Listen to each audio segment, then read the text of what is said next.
تو میرے عزیز اکثریت ہم نے یہ دیکھا ہے کہ غریب کی تو نماز جنازہ کا مسئلہ آ جائے نا غریب کی تو جو کہ سادہ آدمی ہے، کوئی سیاسی سماجی کاٹ نہیں، تو جنازے تک لوگ خیال نہیں کرتے. حالانکہ میرے نبی پاک علیہ السلام نے تو فرمایا جنازہ ایک مسلمان کا دوسرے مسلمان پر حق ہے. اس میں کوئی آپ کا سماجی رابطہ ہونا ضروری نہیں، کوئی سیاسی قد کاٹ ہونا ضروری نہیں. یہ تو ایک مسلمان کا دوسرے مسلمان پر حق ہے، اور حق اچھے طریقے سے ادا کرنے کی کوشش کرنا چاہیے. حدیث پاک سنی، حضرت ابو امامہ بن سہل بن حنیف رضی اللہ تعالیٰ عنہ حدیث کے راوی ہیں. اس حدیث کو امام نسائی رحمۃ اللہ تعالیٰ علیہ نے نقل کیا ہے. ارشاد فرماتے ہیں کہ اطراف مدینہ کے گاؤں میں سے ایک عورت بیمار ہو گئی. مدینہ کے ارد گرد گاؤں تھے، ان میں سے ایک عورت بیمار ہو گئی، بڑی مفلس تھی، غریب عورت تھی. تو نبی پاک صلی اللہ علیہ وسلم نا اکثر اس کے بارے میں دریافت کرتے کہ بتاؤ اس بوڑھی اماں کا کیا حال ہے.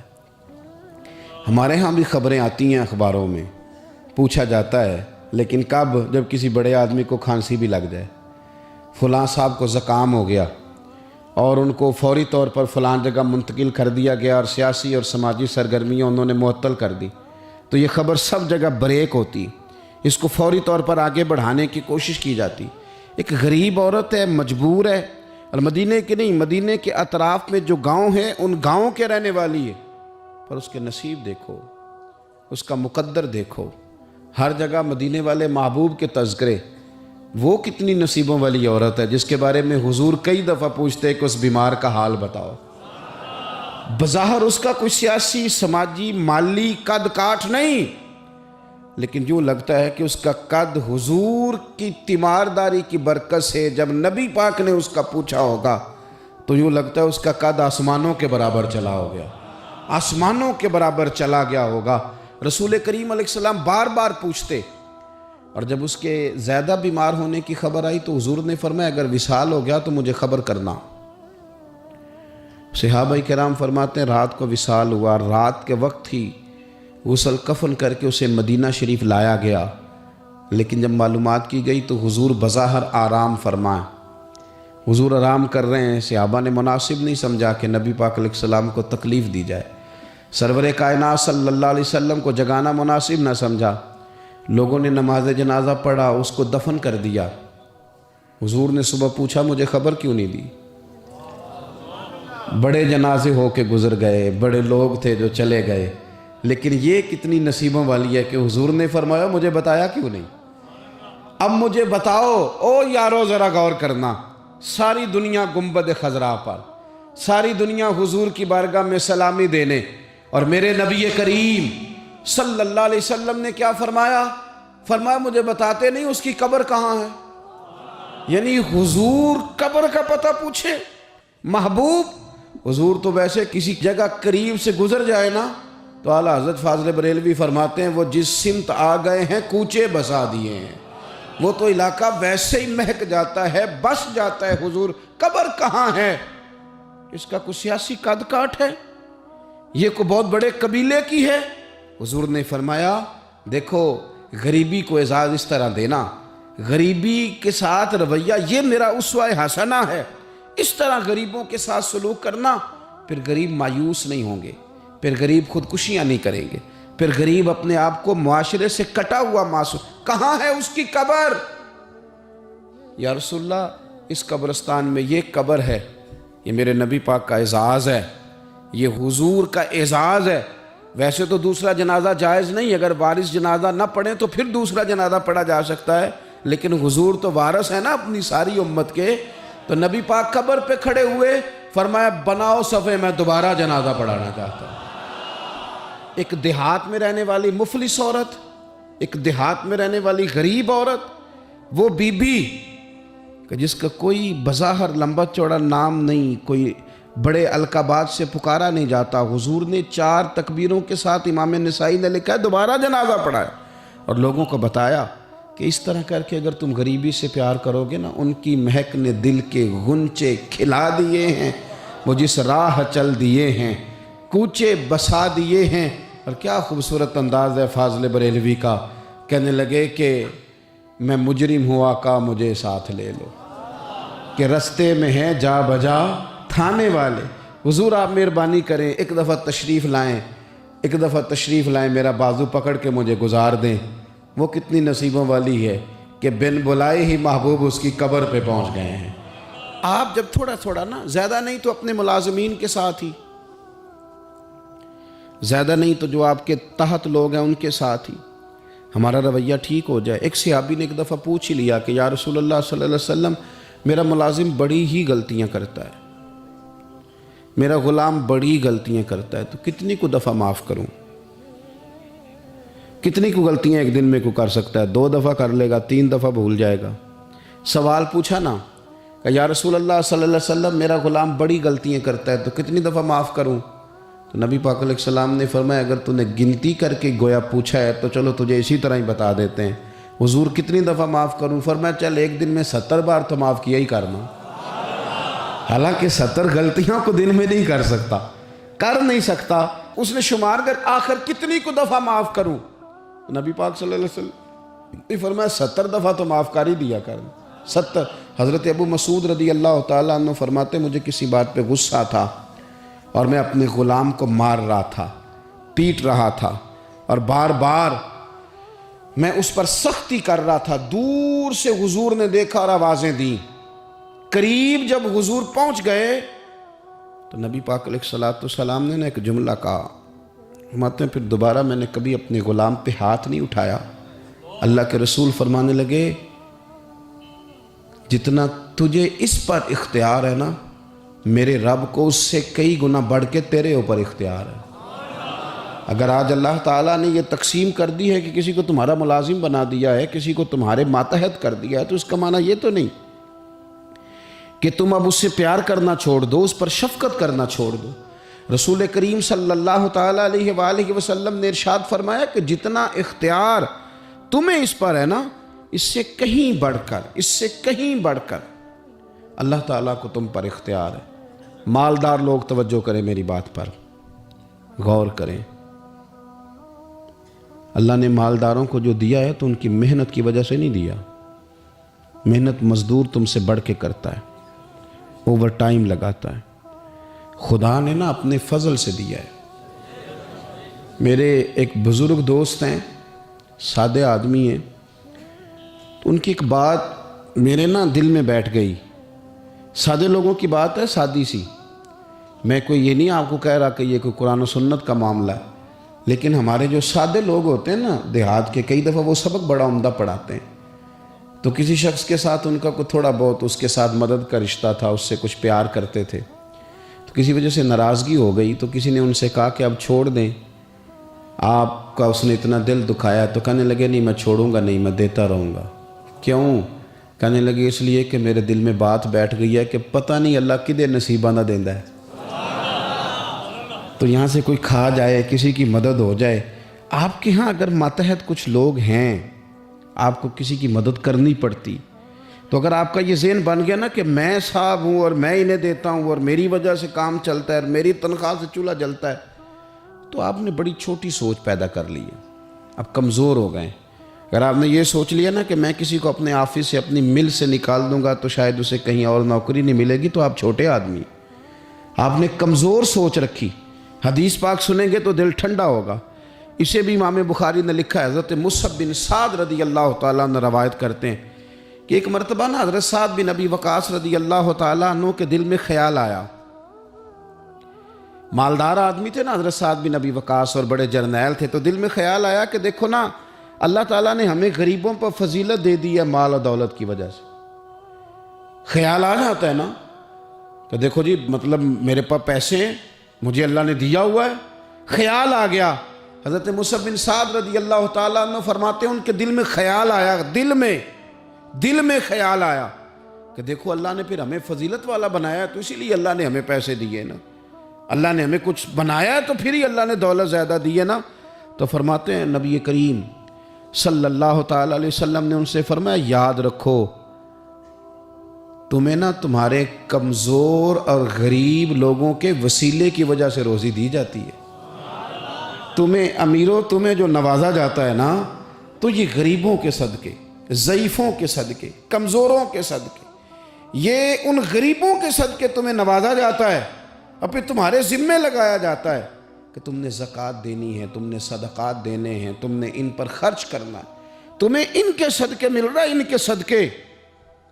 ایک سوچ یہ ہے کہ اللہ نے مجھے مال دیا ہے تو کسی وجہ سے دیا ہے، اور ایک سوچ یہ ہے کہ میری فیکٹری میں پتہ نہیں کون سا غریب لوگ ہے جس کی وجہ سے فیکٹری چل رہی ہے۔ ایک سوچ یہ ہے کہ پتہ نہیں میرے آفس میں کون سا ایسا شخص ہے جس کی وجہ سے نظام چل رہا ہے، اور ایک سوچ یہ ہے کہ میں جاگیردار ہوں تو پتہ نہیں کون سا کسان ہے جو میرے پاس کام کرتا ہے تو اس کی وجہ سے اللہ مجھے بھی روزی دیتا ہے۔ نبی پاک صلی اللہ علیہ وسلم نے امیروں کو یہ سوچ بنانے کا کہا کہ یہ سوچ بناؤ کہ ہمیں رب جو دیتا ہے وہ کمزوروں کے صدقے دیتا ہے، وہ غریبوں کے صدقے دیتا ہے۔ اگر یہ ذہن بن جائے، دیکھیں نا، یہ کاریگر ہے اور یہ اچھا نظام چلانے والا ہے، ایڈمنسٹریٹر بہت اچھا ہے، مینیجر بڑا اچھا ہے، یہ نکل گیا تو خرابی ہوگی۔ ایک ذہن یہ ہے، اور اگر ذہن یہ بن جائے کہ یہ بندہ غریب ہے، یہ مجبور ہے، یہ تنگ دست ہے، اس کے چھوٹے چھوٹے بچے ہیں اور مجھ سے تنخواہ لے کے جاتا ہے تو اس کا کام چلتا ہے، اگر یہ چھوڑ کے چلا گیا نا تو ہو سکتا ہے جو اس کے ذریعے رزق آتا ہے وہ نہ آئے۔ اگر یہ ذہن سازی بنے تو پھر میرا خیال ہے کوئی بھی امیر آدمی کسی غریب کو رسوا نہیں کرے گا، پھر کوئی بھی کسی کے لیے اس طرح کے لفظ ادا نہیں کرے گا کہ جس کے اس کی عزت نفس مجروح ہو۔ کہ نبی پاک صلی اللہ علیہ وسلم دن میں ایک وقت روٹی کھانے اور 3 دن فاقہ کرنے کے لیے مجبور نہیں۔ کائنات کے خزانوں کی چابیاں اللہ نے اپنے محبوب کو عطا فرمائی ہیں، لیکن اس کے باوجود نبی کریم صلی اللہ تعالیٰ علیہ وسلم نے فقر کو اختیار کیا۔ حضور نے غریبی کو پسند کیا، تھوڑے پہ گزارا کرنا، تھوڑے پہ زندگی گزارنا، اس کو ترجیح دی رسول کریم نے۔ یہ جو فقیری ہے نا، فقیری یہ اتنی حسین چیز ہے کہ یہ میرے نبی پاک کی پسند ہے، یہ حضور کی پسند ہے۔ اس فقر کے اندر جو حسن ہے اور اس فقیری کے اندر جو طاقت ہے اور اس کی جو خوبصورتی ہے، اس کو اگر ہم ملاحظہ کرنا شروع کریں اور اس پر ہم تھوڑی توجہ دینے لگیں تو ہو سکتا ہے بہت سارے لوگ جو غریبی کو اپنے لیے ذہنی اذیت محسوس کرتے ہیں وہ فقر کو فخر سمجھنا شروع کر دیں، وہ اس کو بطور اعزاز کے اپنے لیے لیں۔ اسی طرح کچھ لوگ ایسے ہیں کہ جو سوسائٹی کے اندر کوئی بڑا مقام نہیں رکھتے، کوئی سیاسی، سماجی، مذہبی بڑا قد کاٹ نہیں رکھتے، وہ بھی اپنے آپ کو بڑا کمزور محسوس کرتے ہیں۔ وہ سمجھتے ہیں کہ شاید دنیا میں بڑا آدمی وہی ہوتا ہے جس کی ایک فون کال پہ سارے کام ہو جائیں۔ ایسا نہیں ہے۔ اگر آپ نے اپنی زندگی کو تقوی کے مطابق رکھا ہوا ہے، اللہ سے ڈر کے وقت گزار رہے ہیں، شریعت اسلامیہ کی حدود کا خیال کرتے ہیں، تو پیسوں کا نہ ہونا یا سوسائٹی میں بہت بڑے مرتبے اور نام کا نہ رکھنا یہ کوئی زیادہ اہمیت نہیں رکھتا، بلکہ اہمیت تو اس بات کی ہے کہ ہم اللہ رسول کی رضا کے مطابق چل رہے ہیں کہ نہیں چل رہے۔ نبی پاک صلی اللہ تعالیٰ علیہ وآلہ وسلم نے جو کامیابی ہمیں بتائی ہے اور جو انتقال کے بعد قیامت کا منظر گزرنے کے بعد ہمارے لیے کامیابی ہے، وہ جنت ہے۔ جنتی اور جہنمی برابر نہیں ہو سکتے۔ لا یستوی اصحاب النار و اصحاب الجنہ، جنتی اور جہنمی برابر نہیں، بلکہ اصحاب الجنتی ہم الفائزون، یہ جنت والے ہیں، یہ کامیاب ہونے والے لوگ۔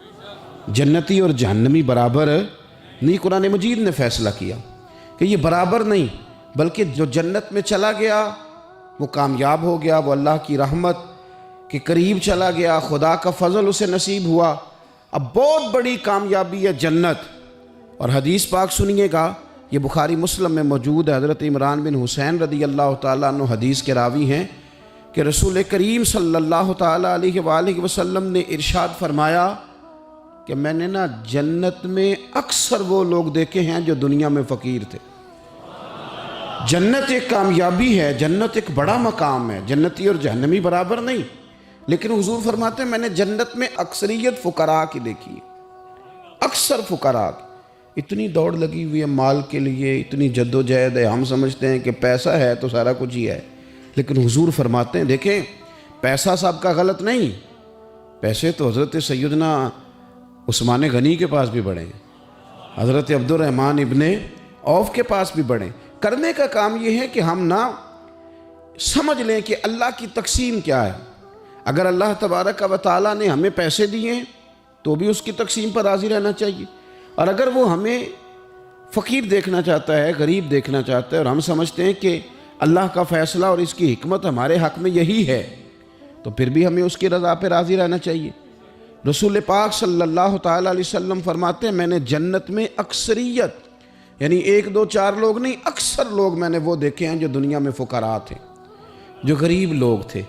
تو اندازہ فرمائیں کہ غریبی کیا کوئی اتنی پریشانی والا کام ہے؟ بلکہ ایک حدیث پاک مسلم شریف میں اور بخاری میں اس طرح بھی ہے کہ حضرت ابو ہریرہ رضی اللہ تعالیٰ عنہ فرماتے ہیں کہ نبی کریم صلی اللہ علیہ وسلم نے فرمایا ایک دن جنت اور جہنم کا آپس میں مباحثہ ہو گیا، جنت اور جہنم کی آپس میں بحث ہو گئی۔ جہنم کہنے لگی کہ میرے اندر جو لوگ آئیں گے نا وہ بڑے بڑے سردار، بڑے بڑے متکبر، بڑے بڑے جبار، بڑے بڑے لوگ آئیں گے، یہ میری شاید فضیلت ہے۔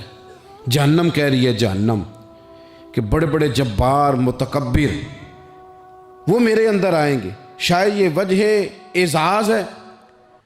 تو جنت نے جواب میں کہا کہ میرے اندر تو غریب اور فقیر لوگ ہی آئیں گے، میرے اندر تو وہ لوگ آئیں گے جو دنیا میں بظاہر بڑے بڑے نہیں تھے، فقراء، مساکین، یتامیٰ، یہ اکثر ہوں گے، پتہ نہیں اس کی کیا وجہ ہے۔ جب دونوں آپس میں گفتگو کر رہے تھے نا تو رسول کریم صلی اللہ تعالیٰ علیہ وسلم فرماتے ہیں اللہ تعالیٰ نے پھر جنت سے فرمایا، اللہ نے جنت سے فرمایا کہ تو میری رحمت ہے اور میں اپنے بندوں میں سے جس پر رحمت کروں گا نا تیری صورت میں اس پر رحمت کر دوں گا، چونکہ جنت میری رحمت ہے تو میں تیری صورت میں اس پہ رحمت کر دوں گا۔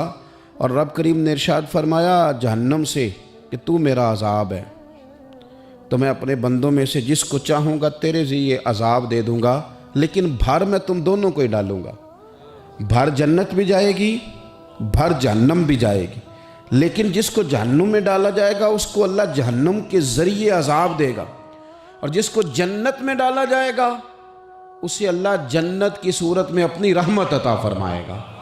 اور یہ دونوں خود گواہیاں دے رہی ہیں کہ جبار، تکبر کرنے والے، اپنے دل میں غرور رکھنے والے، بڑا بڑا اپنے آپ کو گرداننے والے، جہنم خود کہہ رہی ہے وہ میرے اندر آئیں گے، اور جنت کہتی ہے کہ میرے اندر تو ضعیف لوگ آئیں گے، لاچار لوگ آئیں گے، عاجز لوگ آئیں گے، کمزور لوگ آئیں گے۔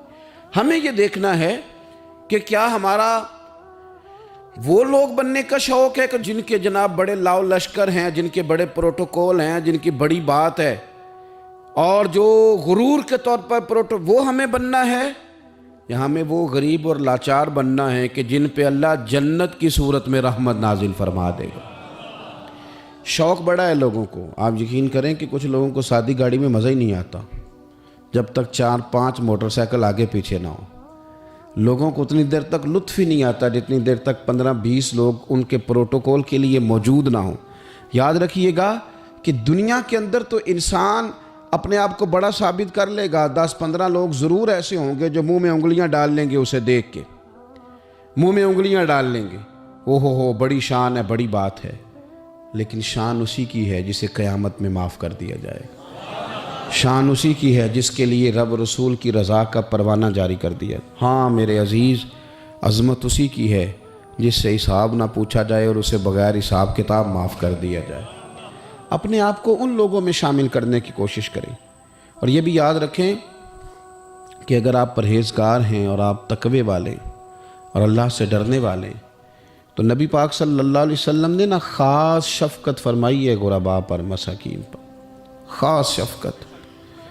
نبی پاک صلی اللہ علیہ وسلم نا اس شخص کو بھی بڑا پسند کرتے تھے جو غریبوں کی خدمت کرتا، جو مسکینوں کی مدد کرتا، جو بیوہ عورتوں کے ساتھ کسی بھی طرح خیر کر سکتا، ان کی حضور نے تعریف فرمائی۔ بخاری مسلم میں حدیث ہے، نبی پاک صلی اللہ تعالیٰ علیہ وسلم نے فرمایا کہ جو لوگ غریبوں کی، مسکینوں کی، لاچاروں کی مدد میں رہتے ہیں، یوں سمجھ لو وہ اللہ کے راستے میں جہاد کرنے میں مصروف رہتے ہیں۔ آج بڑی مشکلات ہوتی ہیں، میں نے دیکھا ہے کسی سرکاری ملازم کا انتقال ہو گیا تو اس کی بیوہ بڑی تکلیفوں سے گزرتی ہے. ہمارے ہاں تو کاغذات ہی بڑے بنتے ہیں, کہاں جا کے پینشن لگتی ہے, کیا کیا مشکلات سے گزرنا پڑتا ہے. اس کے بچوں کو دنیا کے بہت سارے معاملات ہوں جن میں بڑی پریشانیاں ہوتی ہیں. یہ تو جگہ کا انتقال کرانا, بینک کے معاملات دیکھنا, بڑی بڑی آزمائشوں میں بچے آ جاتے ہیں اور چھوٹے چھوٹے کاموں میں انہیں الجھا دیا جاتا ہے. کچھ لوگ ایسے ہوتے ہیں کہ جن کی ذرا سی سفارش کرنے سے, ذرا سے آگے بڑھنے سے ان کا کام ہو جاتا ہے. میرے نبی پاک علیہ السلام نے فرمایا جس کو دیکھو یتیموں, مسکینوں, بیوہ عورتوں کی مدد میں ہے, سمجھو وہ اللہ کے راستے میں جہاد میں ہے. اور فرمایا یوں سمجھ لو کہ اس نے وہ قیام کیا ہے کہ شاید دیر ہو جائے اسے رکوع کرنے میں, یعنی لمبی نمازیں پڑھنے والا ہے. اور فرمایا یہ وہ روزہ دار ہے کہ جو روزہ رکھے گا افطار ہی نہیں کرے گا, یعنی لمبے روزے رکھنے والا. گویا مسکینوں, یتیموں, بیواؤں کی مدد میں رہنے والا اس طرح ہے جس طرح ساری ساری رات نفل پڑھنے والا اور ہر روز کے نفلی روزے رکھنے والا. تو آپ یہ سمجھ لیں کہ ان لوگوں کے ساتھ حضور نے خاص